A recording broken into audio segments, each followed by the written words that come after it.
Ya Tuhan, oleh anugerah-Mu sajalah maka kami bisa hidup. Hanya oleh anugerah-Mu lah maka kami bisa ada di tempat ini untuk beribadah. Karena itu kami bersyukur untuk apa yang Engkau telah berikan bagi kami. Dan saat ini kami ingin membaca dan merenungkan kebenaran firman-Mu. Kiranya Engkau menguasai hati kami, Engkau menguasai seluruh kehidupan kami.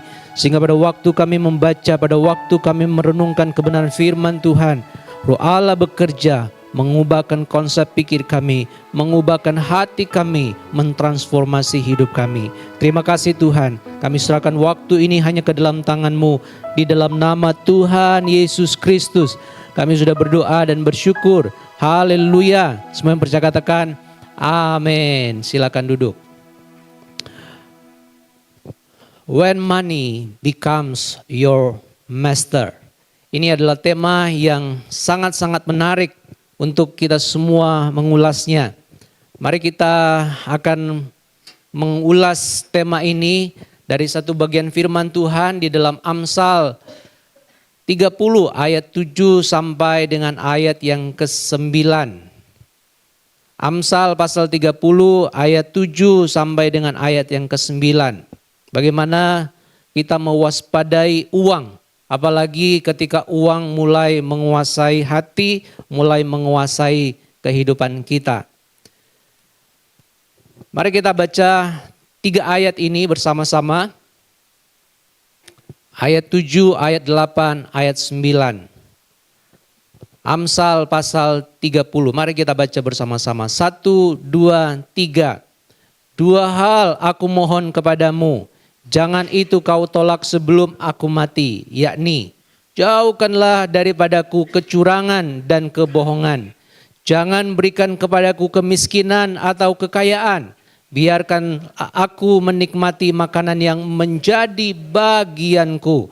Supaya kalau aku kenyang, aku tidak menyangkalmu dan berkata, siapa Tuhan itu? Atau kalau aku miskin, aku mencuri dan mencemarkan nama Allahku.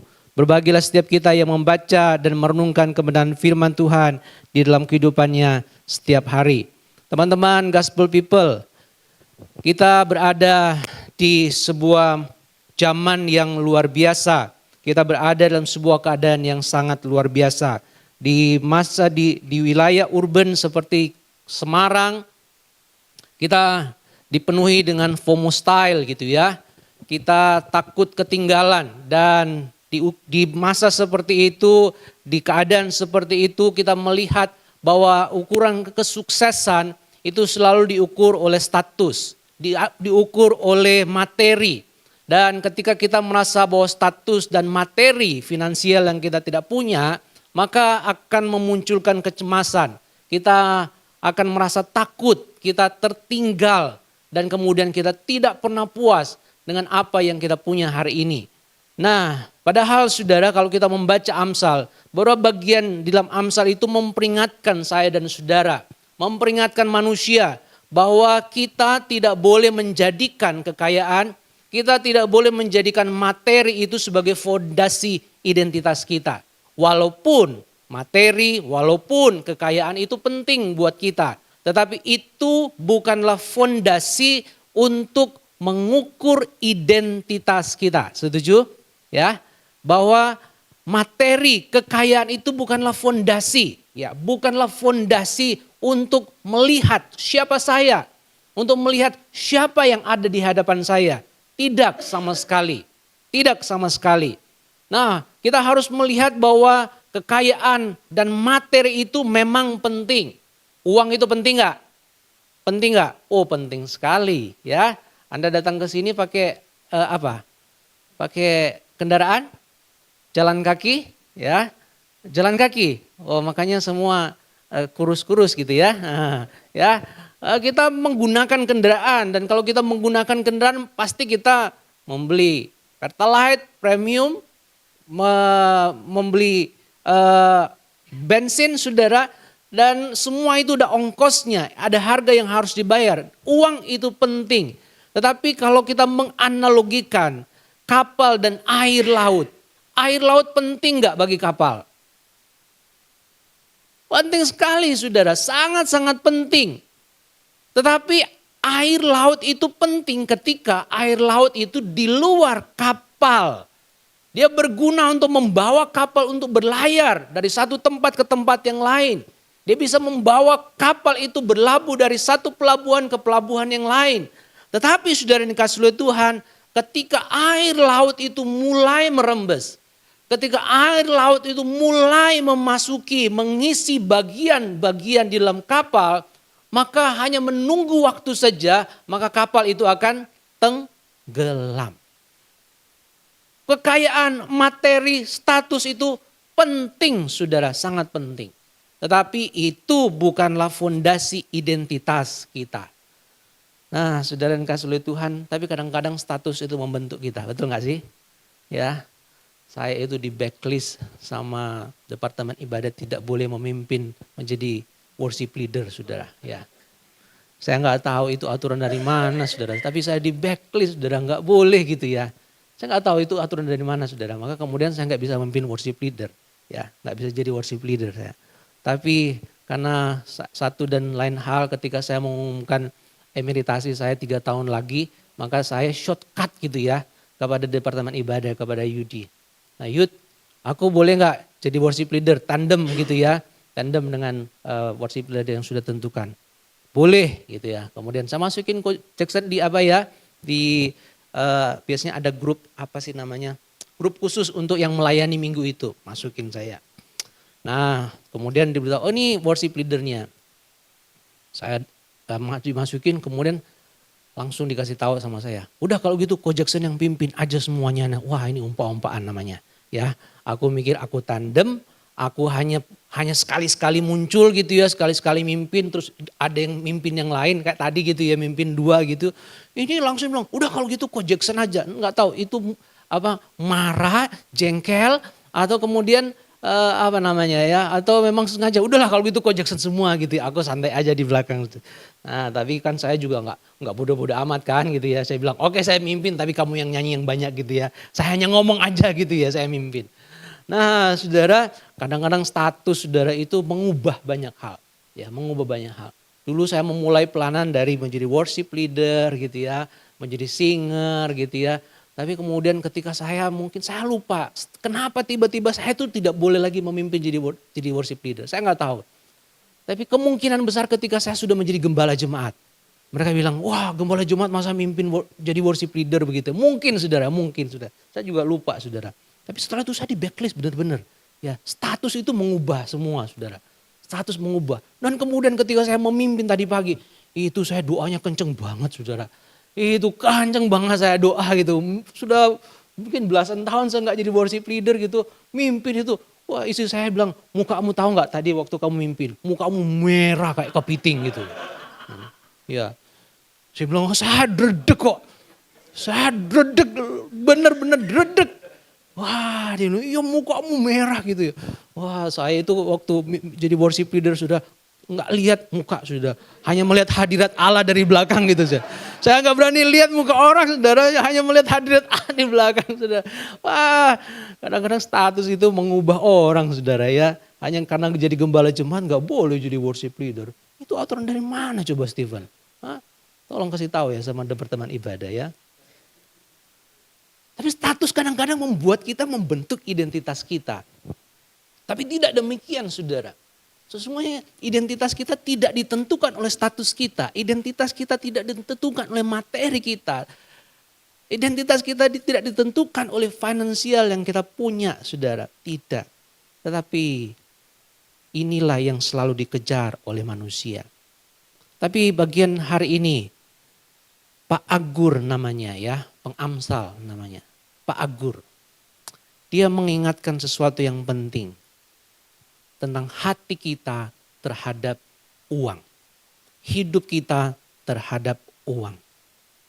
Satu doa yang menurut saya doa yang sangat radikal. Ketika dia berkata begini. Oh Tuhan, sebelum aku mati. Ini aku minta dan engkau kabulkan. Wah itu luar biasa ya. Sebelum aku mati, doa ini engkau kabulkan. Apa doanya? Jangan berikan kepadaku kemiskinan atau kekayaan. Biarkanlah aku menikmati makanan yang menjadi bagianku. Oh saudara, ini adalah sebuah doa, ini adalah sebuah permohonan yang jarang saya rasa diungkapkan, ya, yang dinaikkan oleh orang Kristen masa kini. Ketika selalu mengatakan bahwa minta, klaim, pasti kamu dapat, gitu ya. Kalau kau menginginkan sesuatu, menginginkan mobil, taruh mobilmu di hadapanmu, pikirkan terus, doakan terus, maka mobil akan datang. Memang datang mobilnya, tapi mikrolet saudara, ya, untuk mengangkut kita. Kita doakan terus. Wow, dapat uang, tapi uangnya uang bos kita, saudara. Hanya lewat aja, saudara. Kita hanya menghitungnya, saudara. Menghitung aja, itu bos punya, saudara. Tapi Pak Agur itu mengatakan kepada kita, biarkanlah aku menikmati makanan yang menjadi bagianku. Ini permohonan yang aneh. Ini permohonan yang radikal sekali. Di tengah-tengah budaya modern yang orientasinya kepada ambisi tanpa batas. Kumpulin. Tadi sempat disinggung. Financial freedom. Umur 30 tahun. Ongkang-ongkang kaki. Uang datang sendiri. Oh saudara. Umur 40 tahun. Financial freedom. Gak perlu kerja. Uang yang bekerja buat kita. Wih keren ya saudara ya. Kayak itu keren saudara ya. Siapa yang ngikuti motivasi seperti itu? Ya, saya ngikuti dari YouTube saudara. Ambisi tanpa batas. Tapi doa itu kemudian membuat kita tersadar. Ini Pak Agur itu bilang, sebelum aku mati ya Tuhan, ini yang ingin aku mohon dan engkau kabulkan. Kenapa? Karena Pak Agur sebagai pengamsal, dia mau menyadarkan kita semua bahwa ketika uang itu menjadi majikan kita, maka uang, kekayaan, materi, finansial seolah-olah membisikkan kita. Seolah-olah menggaung, menggema di hati kita, di telinga kita, bahwa nilai diri kita ditentukan oleh apa yang kita punya, apa yang kita miliki. Semakin banyak yang kita punya, semakin banyak orang menghargai kita. Semakin banyak yang kita punya, semakin banyak orang yang mengagung-agungkan kita. Semakin banyak yang kita punya, semakin banyak orang yang menghormati kita. Tetapi pengamsal Agur mengatakan tidak demikian. Dia mengatakan, cukup makanan yang menjadi bagianku. Itu yang aku nikmati. Karena pengamsal ingin mengatakan bahwa kedamaian sejati bermula saat kita menerima apa yang menjadi apa? Porsi. Mangkok yang hari ini dirancang Tuhan untuk menjagai hati kita. Sangat indah ketika dia mengatakan, biarkanlah aku menikmati makanan yang menjadi apa? Bagianku. Bahasa aslinya itu chok. Itu penggambarannya itu adalah semacam apa itu ya? Sesuatu yang diresepkan, ditakarkan, ya.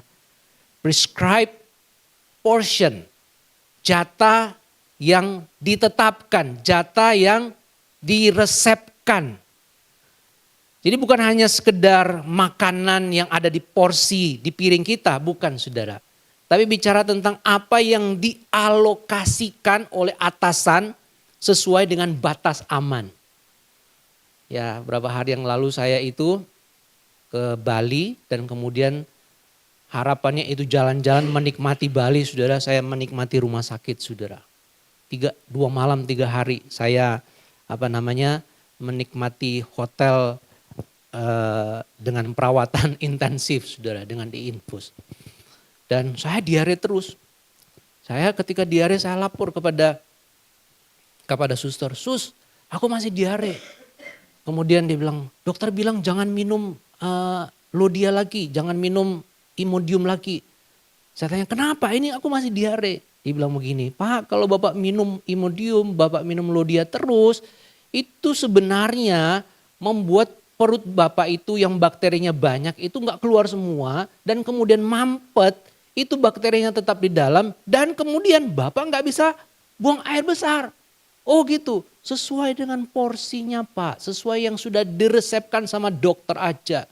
Oh gitu, gitu. Ya walaupun beberapa kali masih keluar, dia bilang ini batas aman. Yang penting Bapak masih diinfus, ora iso mate gitu ya. Ya Bapak masih diinfus aman. Tambahin dengan minum yang banyak Pak.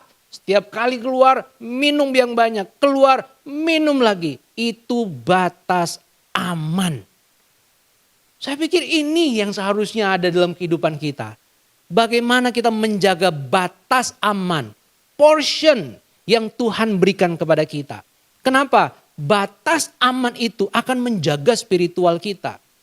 Menerima shock gitu ya. Menerima portion dari Tuhan. Itu adalah benteng yang menjaga jiwa, menjaga spiritual kita dari kehancuran. Amin. Jadi kalau kita justru menginginkan lebih banyak, lebih banyak, lebih banyak, lebih banyak. Itu justru membawa kita kepada kehancuran. Membawa kita kepada rasa situasi yang tidak aman lagi. Nah hari ini saya rasa ini sesuatu yang penting bagi kita. Kita jangan mencari yang di luar porsi yang Tuhan berikan kepada kita. Mari tentukan apa yang menjadi batas aman finansial kita. Amin. Ngomong kepada istri, batas aman loh ya. Nah, ya. Tapi istri bilang, sampai sekarang kok belum batas aman loh kok gitu ya. Ya. Bapak Ibu Saudara dikasih oleh Tuhan, ketercukupan porsi hidup kita. Saya rasa ini sesuai dengan doa yang diajarkan oleh Tuhan Yesus. Masih ingat satu bagian dalam doa yang diajarkan oleh Tuhan Yesus? Berikanlah kepada kami makanan kami hari ini, ya bahasa yang secukupnya, ya yang bahasa lainnya secukupnya. Hari ini secukupnya. Saya tuh bersyukur saudara, uang saya nggak banyak sehingga saya tidak memberikan banyak kepada anak kami. Karena kalau kami berikan banyak, nggak pulang-pulang saudara. Tapi karena selalu butuh, dia akan datang, Dad, uangku habis, saya kasih lagi. Ya, coba dikasih semua set. Gak datang dia pikir dompetku penuh, ATM-ku penuh, ngapain lagi cari Dad? Gak perlu, ya kan? Sama dengan kita dengan Tuhan. Ketika Tuhan sudah berikan semua kepada kita, kita gak akan datang lagi kepada Tuhan minta Dad. Saya butuh hari ini. Saya butuh hari ini. Saya butuh hari ini. Ya, jaga batas aman spiritual kita berkenan dengan finansial. Ketercukupan porsi. Porsi saya masih ada 12 menit. Poin yang kedua saudara. Sebuah diagnosis spiritual dilakukan oleh Pak Agur, Dr. Agur. Dia mengatakan di dalam ayat 9. Supaya kalau aku kenyang. Kalau aku kenyang. Aku tidak menyangkalmu dan berkata siapa Tuhan itu.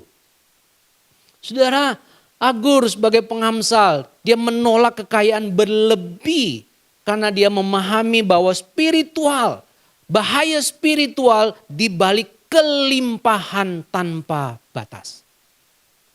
Saudara, dia sangat-sangat mengerti bahwa ada sebuah pengaruh yang sangat buruk di balik dari kelimpahan tanpa batas. Bahaya terbesar kekayaan bukanlah pada nominal hartanya. Bukan. Tetapi efek spiritual yang ditimbulkan dari berapa banyak finansial yang kita kumpulkan. Setuju? Pertengkaran suami istri selain anak berkenaan dengan apa? Hah? Setuju sekali. Tos dulu. Ya. Tos dulu. Ya.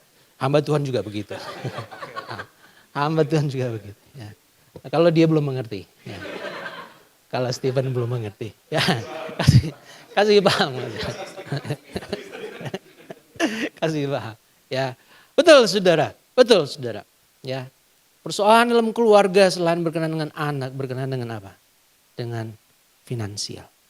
Tetapi saudara, apa yang dikatakan oleh Pak Agur ini, pengamsal Agur, dia mengatakan bahwa kekayaan itu bukan soal nominal, harta yang kita punya, bukan. Tapi ada efek yang akan mengikuti di balik finansial yang kita kumpulkan. Dan efek itu berkenan dengan spiritual. Makin banyak, makin besar yang kita punya, maka akan menciptakan sebuah perasaan arogan. Seolah-olah semua masalah, semua keadaan, semua persoalan bisa dibeli dengan apa? Money, money, money. Uang, uang, uang. Tanpa kemudian kita butuh campur tangan ilahi.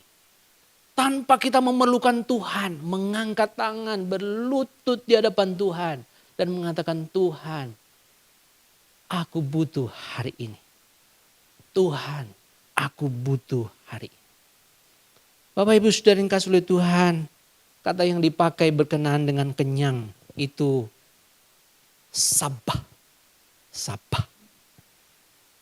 Sabah itu berarti terpuaskan secara fisik hingga batas, ya, maksimal, ya. Batas maksimal, bahkan melampaui batas maksimal, melampaui kapasitas, itu kenyang, ya. Jadi ketika dia mengatakan kalau aku kenyang, kalau aku melampaui batas maksimal, portion tadi itu ya, cok tadi ya. Kalau sabah itu, rasa kenyang itu melampaui cok tadi, maka akan memunculkan keangkuhan, kesombongan finansial yang kemudian mencabut kita dari kesadaran akan bergantung kita kepada Tuhan. Padahal sesungguhnya kita hanya debu dan tanah yang selalu bergantung kepada Tuhan, yang memerlukan Tuhan day by day, hari demi hari. Yang kemudian kalau kemudian batas itu dilampaui, maka kita mulai menyangkal Tuhan. Dan kita mengatakan bahwa yang menjadi Tuhan dalam hidup kita adalah materi. Yang menjadi tuan, menjadi majikan di dalam hidup saya adalah uang. Dan ketika semua persoalan itu berjalan dengan uang yang kita punya, kita mengatakan siapa itu Tuhan? Tuhan itu adalah saya. Yang bekerja itu siapa? Saya. Yang mengumpulkan uang siapa? Saya. Yang menjalin relasi itu siapa? Saya. Yang banting tulang itu siapa? Saya. Saya. Rupiah yang saya kumpulkan itu siapa yang kumpulkan? Saya. Saya. Saya. Begitu pulang, kemudian kita ketemu istri. Kita bilang, tahu nggak? Itu deposito itu penuh itu karena siapa? Saya. Tahu nggak? Ini semua rumah itu bisa terbeli karena siapa? Saya. Kita tanya, siapa itu Tuhan? Maka kemudian Agur bilang, enggak. Tuhan, jangan sampai rasa kenyang itu membuat aku lupa kepada Engkau dan bertanya, siapa itu Tuhan? Gospel people. Sebagai penutup, porsi saya tinggal 6 menit. Turunkan uang itu dari tahta. Saya harus membatasi ya, belajar. Membatasi porsi. Ya, membatasi porsi. Turunkan uang dari tahta. Coba keluarkan dompet sudah. Turunkan uang dari tahta. Dan melihat kepada Kristus. Kristus di dalam Filipi pasal 2 digambarkan oleh Rasul Paulus. Dia yang memiliki segalanya. Dia yang memiliki kemuliaan. Dia yang memiliki sorga dan dunia. Dia rela turun mengosongkan diri dan menjadi miskin. Agar kita menjadi kaya secara rohani. Amin. Turunkan uang dari tahta hidup kita. Bukan berarti kita tidak butuh uang sekali, tidak saudara. Tapi jangan sampai uang itu menjadi tuan, majikan atas hidup kita. Sehingga kita rela mati, kita rela berkorban untuk uang, untuk kekayaan itu. Kita mengorbankan segala sesuatu, kita mengorbankan kekuatan, energi, semua mengorbankan mengorbankan anak kita, mengorbankan keluarga kita untuk uang. Ingat, Kristus menjadi teladan bagi kita. Mari kita lihat realitas uang. Uang kita ini, coba keluarkan satu lembar di dalam uang saudara. Coba ini benar-benar deh, seberapa yang saudara punya. Ya.